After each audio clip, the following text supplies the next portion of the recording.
Assalamualaikum warahmatullahi wabarakatuh. Perkenalkan nama saya Abdul Fauziatul dari kelas MN 24J dari kelompok 6. Saya akan menjelaskan materi mengenai analisis regresi dan juga korelasi berganda.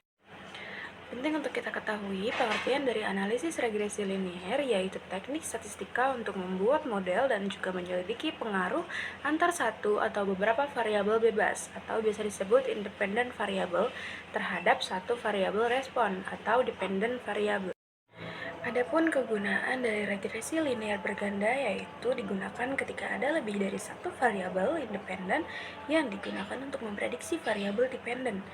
Untuk menganalisis besarnya hubungan dan pengaruh dua atau lebih variabel independen, maka digunakanlah analisis regresi dan juga korelasi berganda, yang dimana analisis regresi dengan dua atau lebih independen variabel dengan formasi sebagai berikut.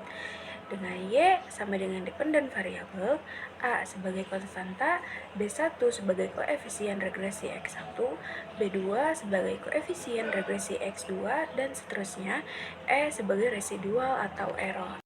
Berikutnya yaitu tujuan analisis regresi dan korelasi berganda ada 3 poin. Yang pertama, mengetahui pengaruh masing-masing variabel bebas terhadap variabel terikat. Yang kedua, menyusun model prediksi variabel Y berdasarkan beberapa variabel X. Dan yang terakhir, mengukur kekuatan hubungan antara variabel dalam satu model. Oke, selanjutnya yaitu ada langkah-langkah analisis. Yang pertama, kita harus mengidentifikasi dulu variabelnya. Yang kedua, kita harus mengumpulkan dulu data-datanya yang akan kita analisis. Yang ketiga, ada uji asumsi klasik, diantaranya ada beberapa poin. Yang pertama, uji normalitas. Yang kedua, uji multikolinearitas.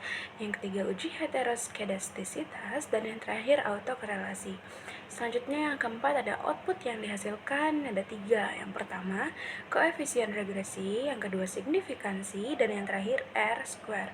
Dan yang terakhir, yang kelima, yaitu interpretasi hasil, ada R-square, koefisien regresi, dan juga nilai p-value atau sig. Selanjutnya, teman-teman bisa menginstal dulu aplikasi SPSS dan setelah itu baru bisa kita menginput data-datanya kepada menu yang telah disiapkan. Jika datanya telah disiapkan, maka dapat dilakukan analisis regresi berganda dengan menggunakan SPSS. Adapun langkah-langkahnya adalah sebagai berikut. Nah, di sini teman-teman bisa lihat ada contoh dari data pengaruh penjualan cilok dan pendapatan terhadap keuntungan pedagang cilok di Karawang pada bulan Juni 2025. Di tabel yang pertama itu ada X1 yaitu penjualan, X2-nya ada pendapatan, dan yang Y-nya ada keuntungan. Dan di bawahnya ini adalah data-data dari pedagang cilok.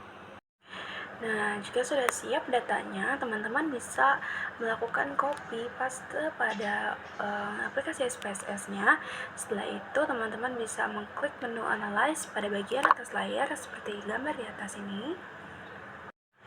Setelah mengklik Analyze, kemudian pilih yang bagian Regression, lalu klik yang bagian Linear.